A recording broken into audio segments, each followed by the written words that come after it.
Assalamualaikum warahmatullahi wabarakatuh. Selamat pagi, selamat siang, selamat sore, ataupun selamat malam bagi teman-teman semuanya. Bagaimana kabarnya? Semoga semuanya baik ya. Aku Rafida Chandra Mautik atau bisa dipanggil sebagai Rechan akan menemani teman-teman semua nih untuk beberapa waktu ke depan untuk berbincang-bincang dengan narasumber kali ini di Biologi on Sensation atau kita kenal sebagai BOS.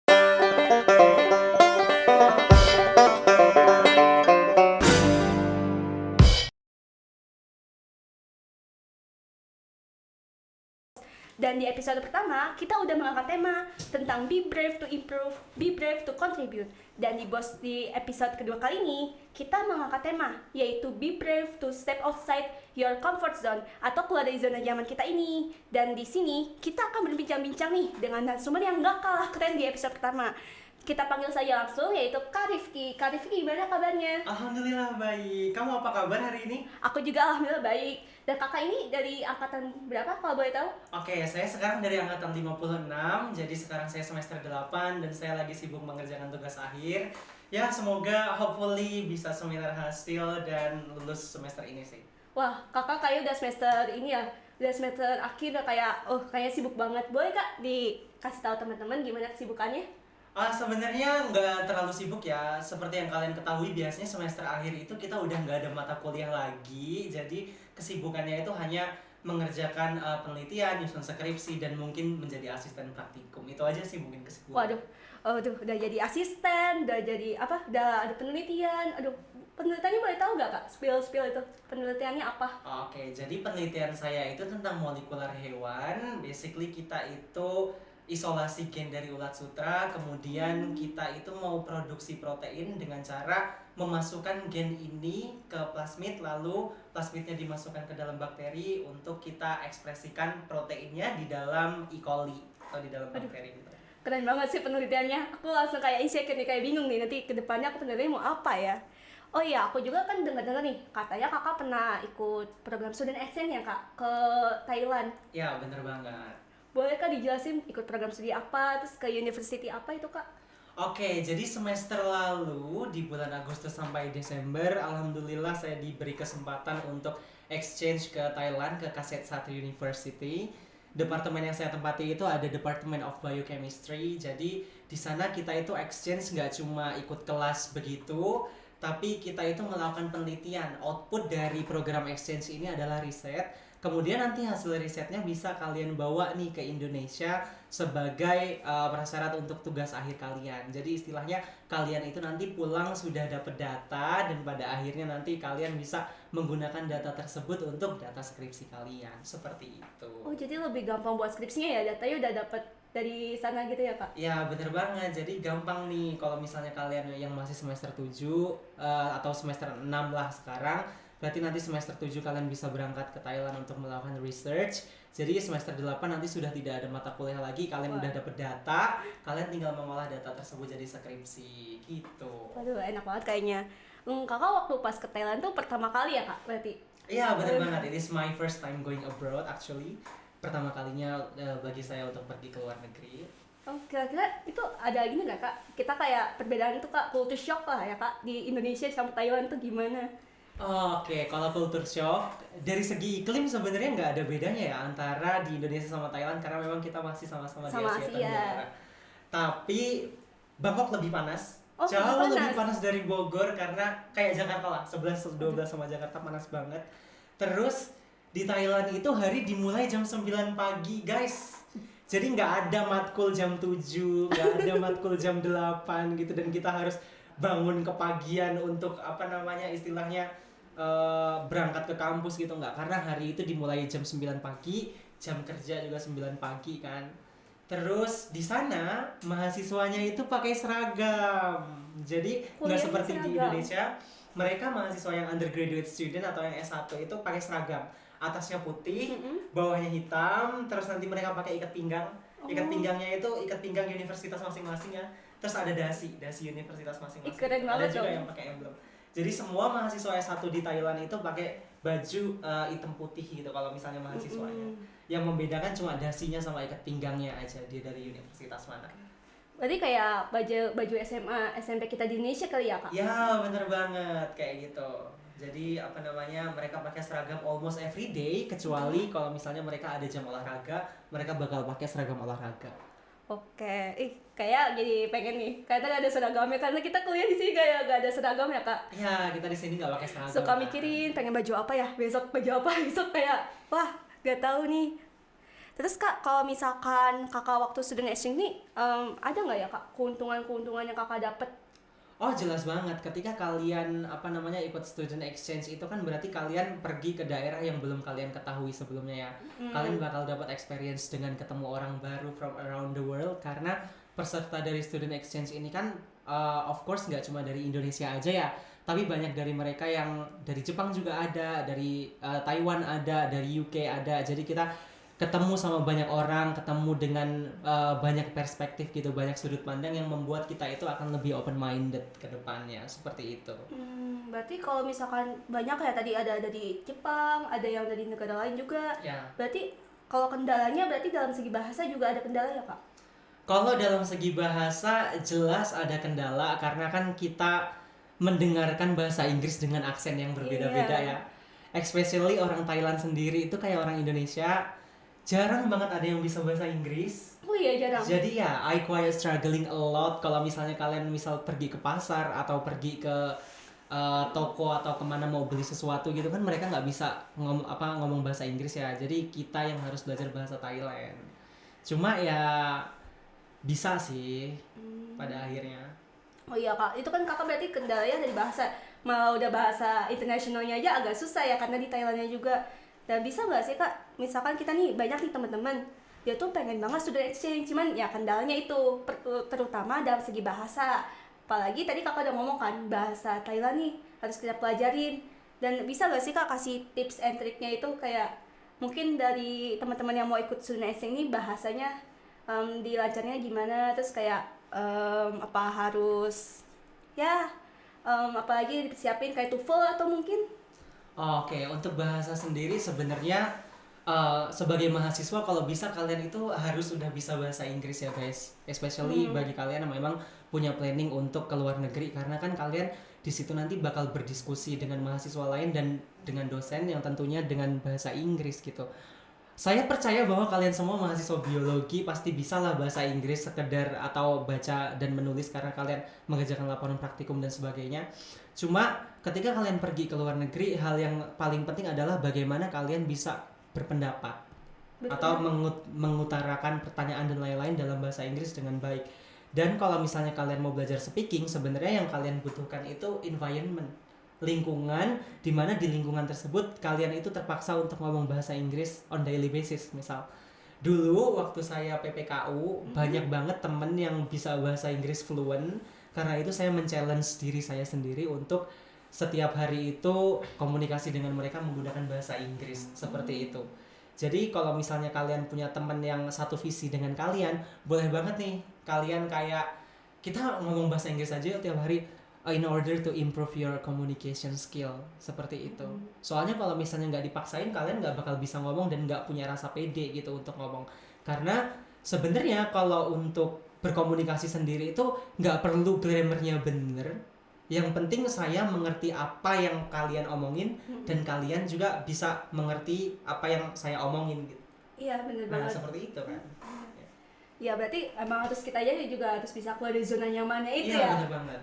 Dengan teman-teman yang misal bisa membantu kita melatih dari segi skill bahasa Inggrisnya, mungkin Ya. jadi bisa gitu. Dan oke kak, mungkin tadi struggle-nya dari bahasa.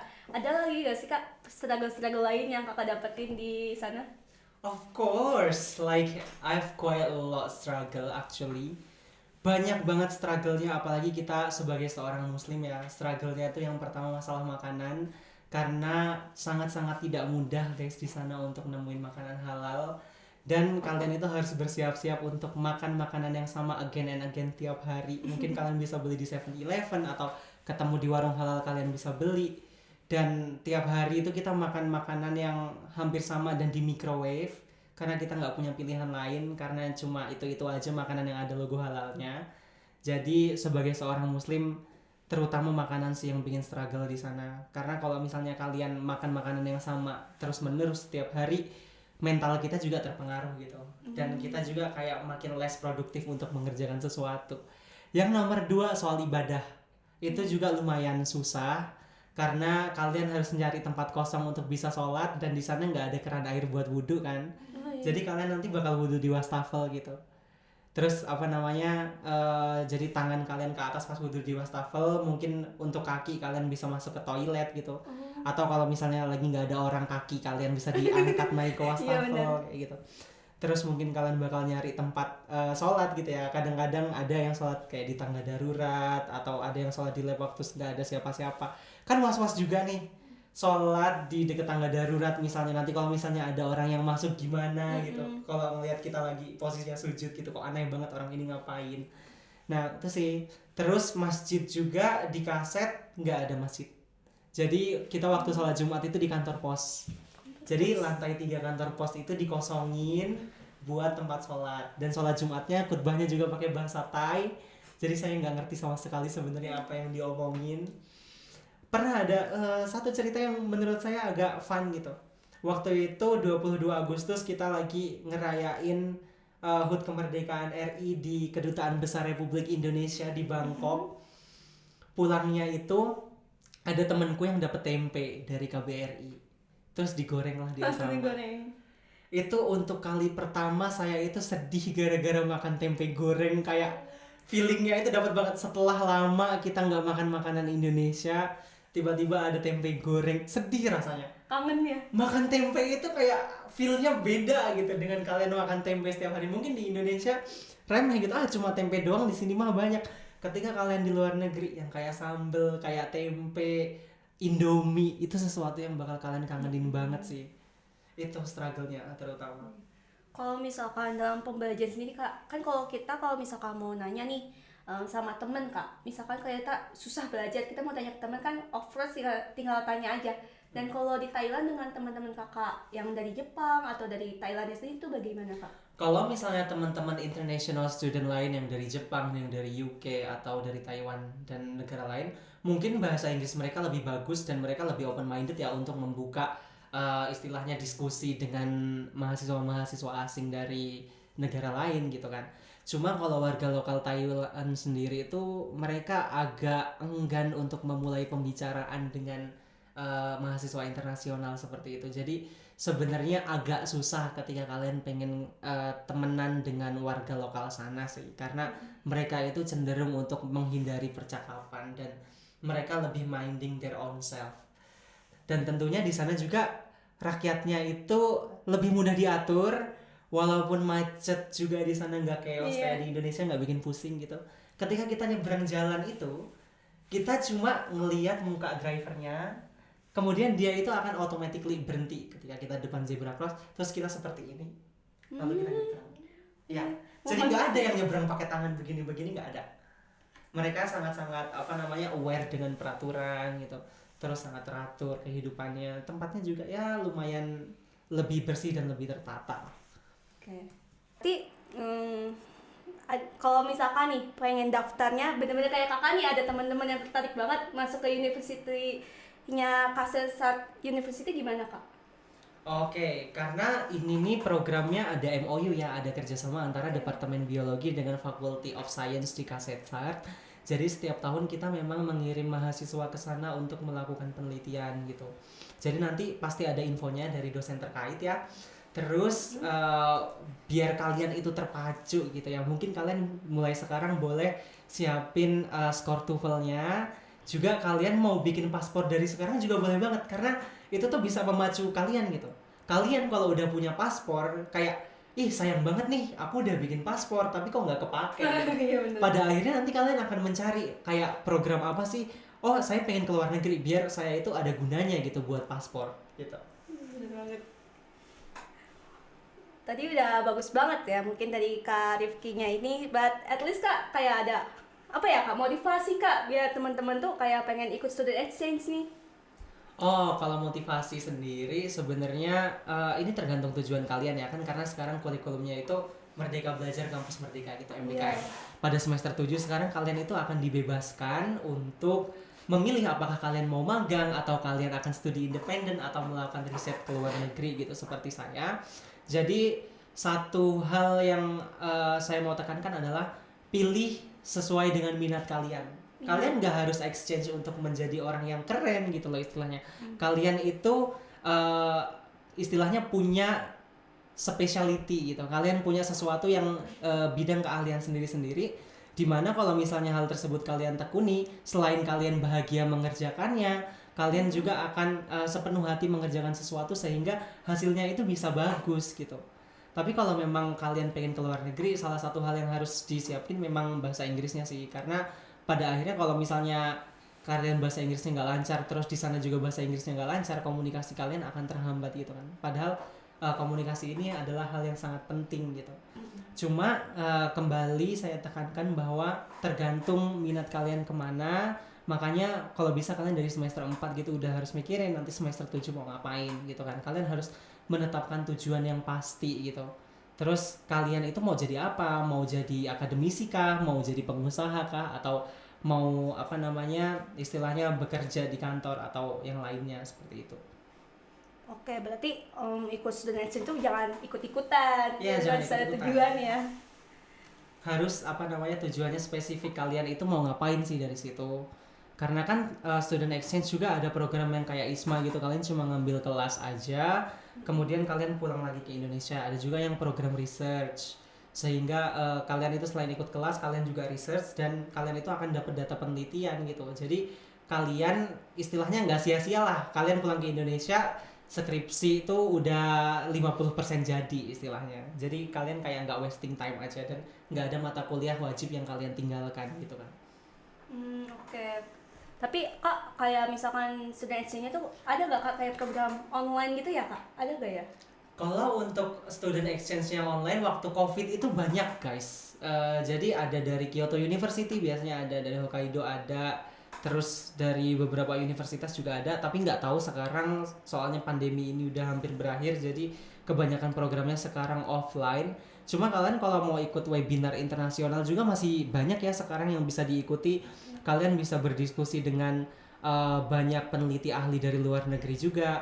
Sekalian kalian membangun confidence untuk berkomunikasi dan juga biar kalian itu bisa ngomong di depan halayak ramai gitu. Salah satunya adalah ikut seminar internasional. Jadi kalian itu akan lebih open minded lah istilahnya. Mereka itu kan banyak ya insight-nya. Nanti kalian bisa diskusi sama peneliti-peneliti ahli ini terkait kalau misalnya penelitian ini bisa nggak ya, kalau nggak tanya ibu ini lagi penelitian apa gitu, untuk membangun curiosity kalian gitu. Oke Kak, bener banget sih Kak, kayak susahnya dalam hal itunya doang sih. Terus oke, mungkin Kak Rifki tadi udah bagus banget sih statement akhirnya juga ke teman-teman. Dan mungkin untuk episode kedua biologi sharing on session ini kita bisa sudahi dulu. Dan tadi kata Kak Rifki kalau misalkan mau nyoba student exchange kita harus bisa berani dari keluar dari zona nyaman, terutama dalam hal communicate ya Kak tadi. Ya kita harus bisa melatih dengan teman-teman juga circle kita ya, yang bantu melatih bahasa Inggris, mendorong kita untuk mencapai tujuan kita ini. Dan baik, mungkin sekian dari ini. Untuk misalkan kalau teman-teman nih ingin bertanya lebih lanjut dengan Kak Rifki, bisa nih di komentar YouTube Hima Bio, mungkin bisa kalian tulis ya. Dan sekian podcast kali ini. Jangan lupa tunggu biologi on sharing session di episode selanjutnya. Kurang lebih mohon maaf. Wassalamualaikum warahmatullahi wabarakatuh. Waalaikumsalam. Dah.